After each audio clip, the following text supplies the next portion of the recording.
Hey there, welcome back to Story Slices, where we slice through the best Reddit tales just for you. Let's dive right into the first story. The first one is the Tittle story, and it starts like this. I never thought I'd find myself in a legal battle at this stage of my life, especially not over something as seemingly trivial as a homeowners association. But life has a funny way of throwing curveballs when you least expect them. My name is Jack Thompson, and this is the story of how I, a retired police officer, ended up in a heated court case against an overzealous homeowner association that was determined to make my life miserable. It all started about 3 years ago when I decided to retire after 30 years on the force. My wife Sarah and I had always dreamed of moving to a quiet, peaceful neighborhood where we could enjoy our golden years. We found what we thought was the perfect place, a charming little community called Oak Ridge Estates, just outside the bustling city where I'd spent my career.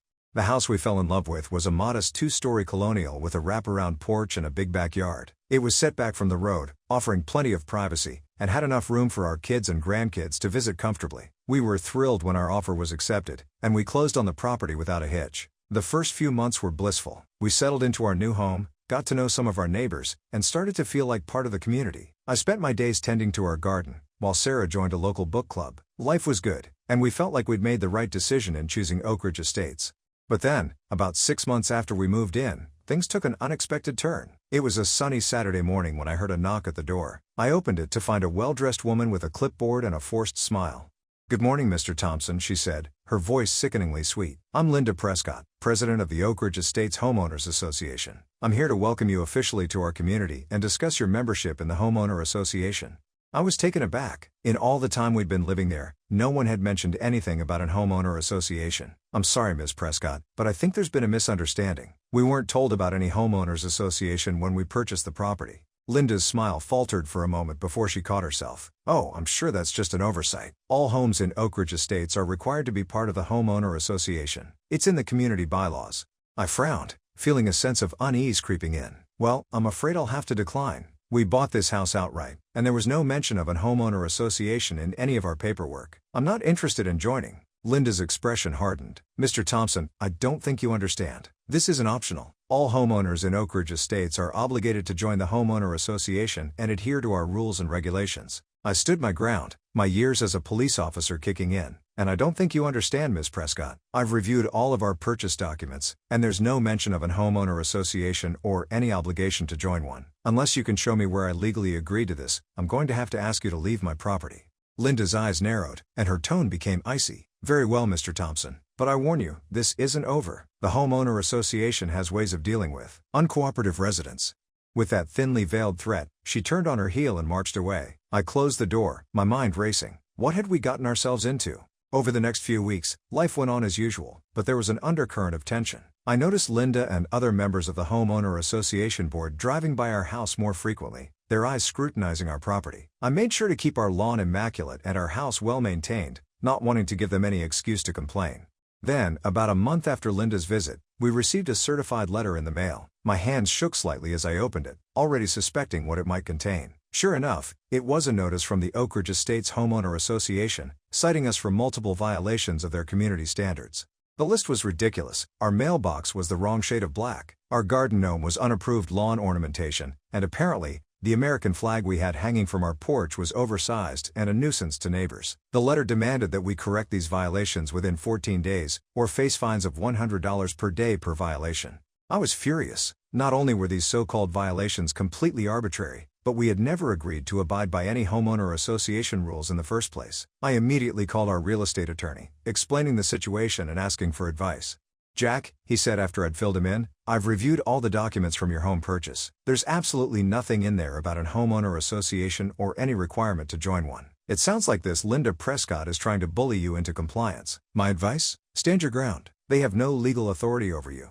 Emboldened by my lawyer's words, I drafted a response to the homeowner association. In no uncertain terms, I informed them that we were not members of their association, had no obligation to join, and would not be complying with their demands. I also warned them that any further harassment would result in legal action on our part. For a while, things quieted down. We didn't hear anything from the homeowner association for a couple of months, and I started to hope that maybe they'd gotten the message and decided to leave us alone. But as it turned out, they were just regrouping and planning their next move. It was a crisp autumn morning when I stepped out to get the mail and found another certified letter waiting for us. This time, my blood ran cold as I read its contents. The Oak Ridge Estates Homeowner Association was suing us for breach of contract, claiming that our refusal to join the association and comply with their rules was a violation of the community bylaws. They were seeking damages and demanding that we either join the homeowner association immediately or vacate our property.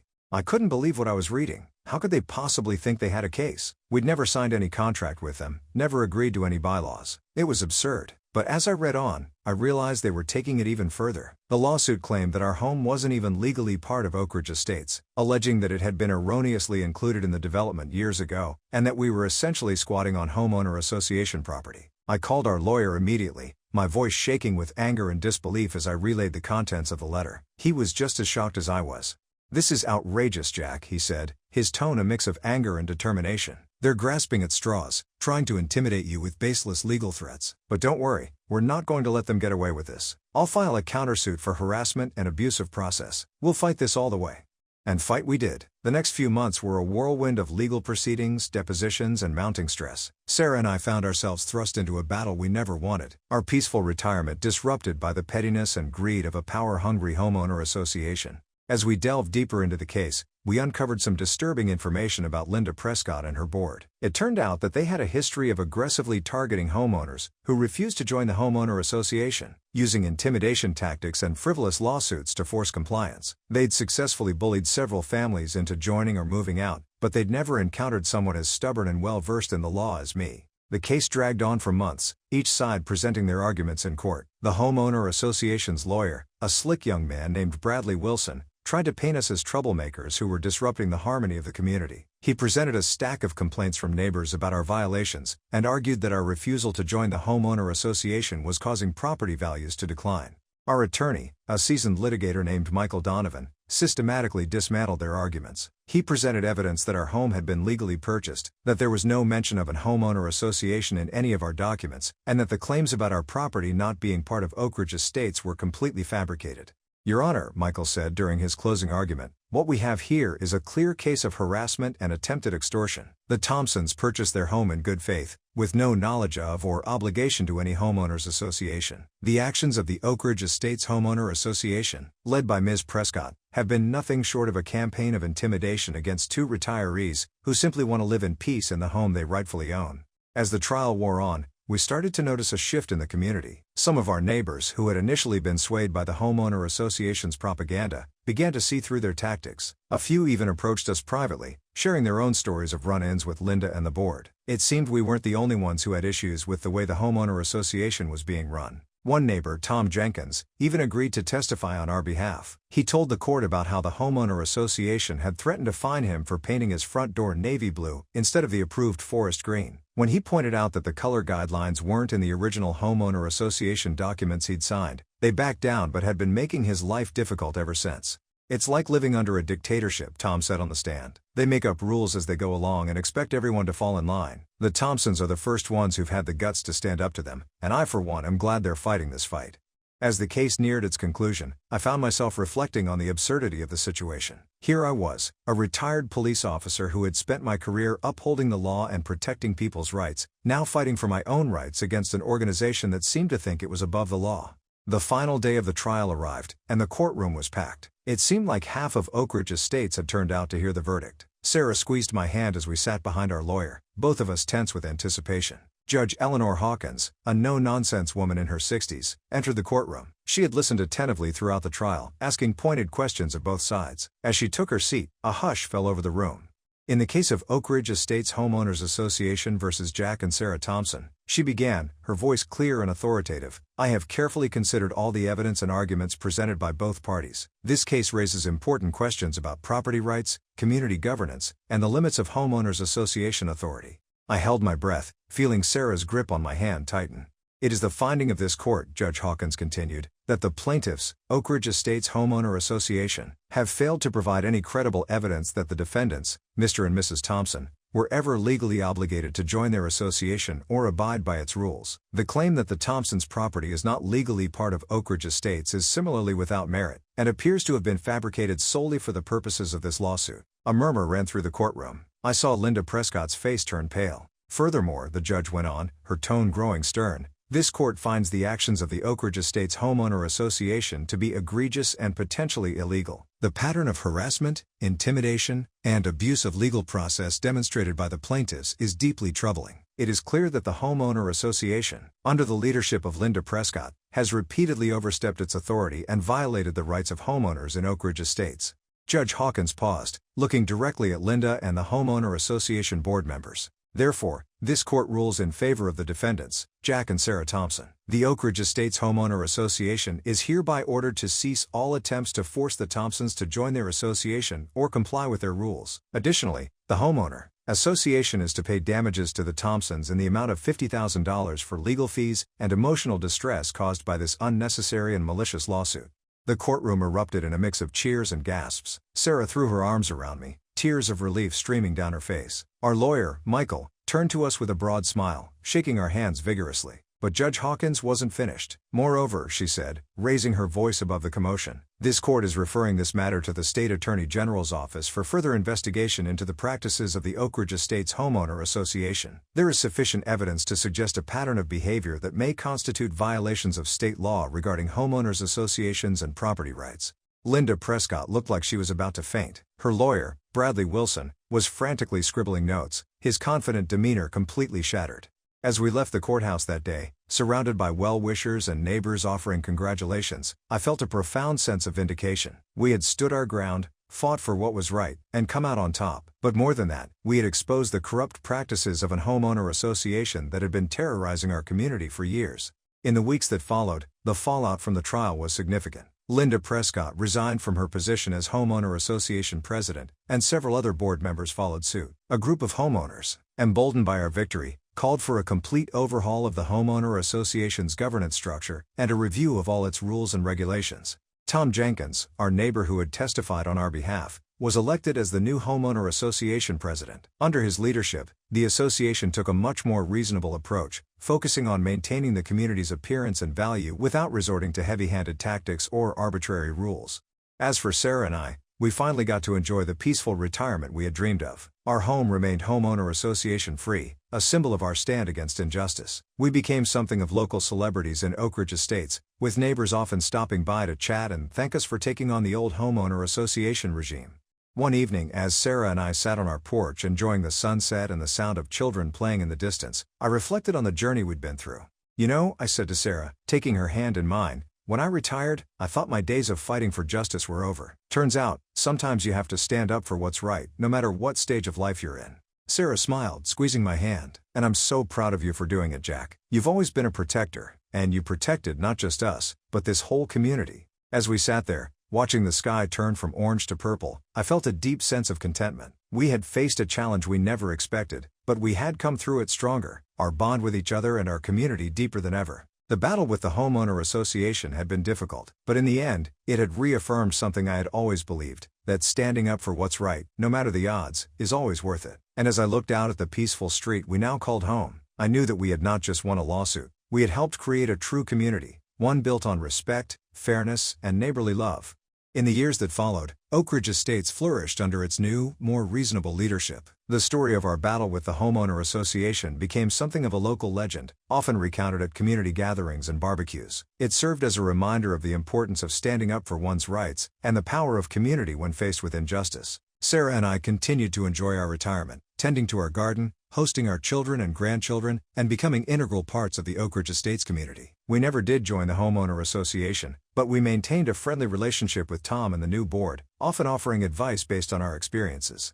Looking back, I realized that what started as a fight for our own rights ended up being about so much more. It was about standing up to bullies, exposing corruption, and helping to forge a stronger, more united community. And while it wasn't the quiet retirement we had initially envisioned, I wouldn't change a thing. Our experience serves as a testament to the fact that it's never too late to make a difference, to fight for what's right, and to leave the world, or at least your little corner of it, a bit better than you found it. And in the end, isn't that what life is all about? Update. It's been 5 years since our legal battle with the Oak Ridge Estates Homeowner Association, and I'm happy to report that life in our community has improved dramatically. The changes we fought for have taken root, creating a more harmonious and fair environment for all residents. After the court case, the state attorney general's office conducted a thorough investigation into the practices of the old homeowner association board. Their findings were even more shocking than we'd imagined. It turned out that Linda Prescott and her cronies had been embezzling funds from the homeowner association accounts for years, using the money for personal expenses and lavish vacations. The investigation led to criminal charges against Linda and 3 other board members. They were eventually convicted of fraud and misappropriation of funds. Linda was sentenced to 3 years in prison, while the others received probation and hefty fines. It was a sobering reminder that unchecked power can lead to corruption, even in something as seemingly innocuous as a homeowners association. Tom Jenkins, our neighbor who took over as homeowner association president, has done an excellent job of steering the association in a new direction. Under his leadership, the homeowner association has become transparent and truly focused on improving the community rather than controlling it. One of Tom's first actions was to hold a community-wide vote on whether to keep the homeowner association at all. The result was overwhelmingly in favor of maintaining the association, but with significant reforms. A new charter was drawn up, with clear limits on the homeowner association's powers and strong protections for homeowners' rights. The arbitrary and often ridiculous rules that had caused so much strife were abolished. Instead, the new homeowner association focuses on maintaining common areas, organizing community events, and mediating disputes between neighbors when necessary. They also negotiated better rates for services like trash collection and snow removal by leveraging the buying power of the entire community. Sarah and I still choose not to be members of the homeowner association, but we've developed a good relationship with them. We often attend community events and even volunteer to help with projects like planting trees in the neighborhood park. It's a far cry from the adversarial relationship we had with the old regime. Our story has had some unexpected ripple effects beyond Oak Ridge Estates. A few months ago, I received a call from a man named Mike Lawson. He lived in a nearby town and had heard about our case through a local news article. "Mr. Thompson," he said, his voice filled with a mix of frustration and hope, "I'm dealing with a similar situation in my neighborhood. Our homeowner association is out of control, making up rules on the fly and threatening people with fines for ridiculous things. I was wondering if you might be willing to share your experience and offer some advice." I agreed to meet with Mike, and over coffee, I shared our story and the lessons we'd learned. I emphasized the importance of knowing your rights, documenting everything, and being willing to stand your ground even when it's difficult. The key, I told him, is to remember that homeowner associations are meant to serve the community, not rule over it. If enough of you band together, you can make real change.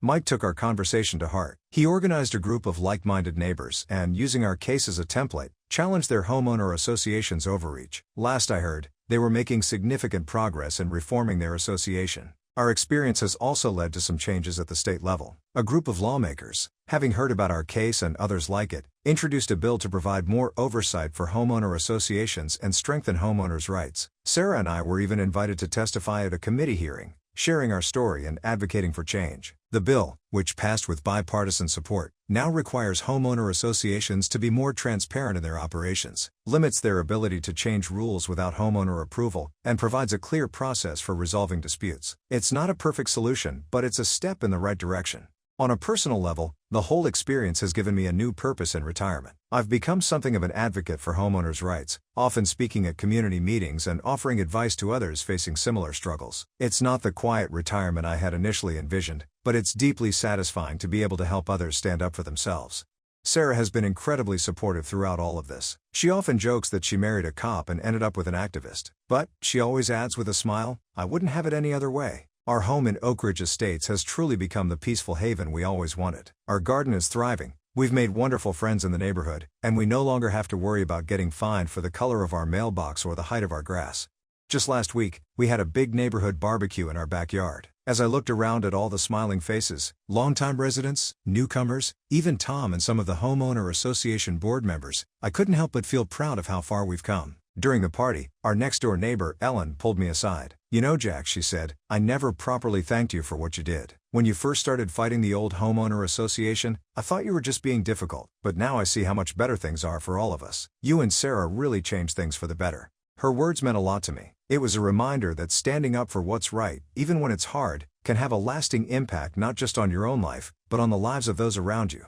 As the sun set on our gathering, with the sound of laughter and conversation filling the air, I found myself reflecting on the journey we'd been through. The legal battle, as stressful as it was, had ultimately led to positive changes that extended far beyond our own property lines. I turned to Sarah, who was chatting with some of our newer neighbors, and caught her eye. She smiled at me, and in that moment, I felt an overwhelming sense of gratitude. We had faced a significant challenge together, and we'd come out stronger for it.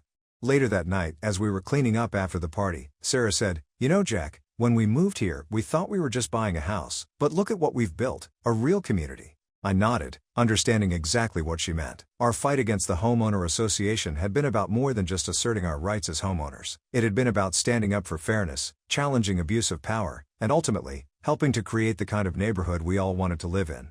As I look to the future, I'm excited to see how our community will continue to grow and evolve. The foundations we've laid, of transparency, fairness, and mutual respect, will serve Oak Ridge Estates well for years to come. And for Sarah and me, well, we're enjoying our retirement more than ever. We have the peace and quiet we wanted, along with a sense of purpose and community we never expected. It just goes to show that sometimes, the best things in life come from standing up for what you believe in, no matter your age or stage in life. Our experience has taught me that it's never too late to make a difference, to fight injustice, or to build something meaningful. And that, I think, is a pretty good legacy to leave behind. Are you hungry for more slices of stories? Don't forget to subscribe and hit the bell to never miss out on any videos. See you tomorrow at Story Slices.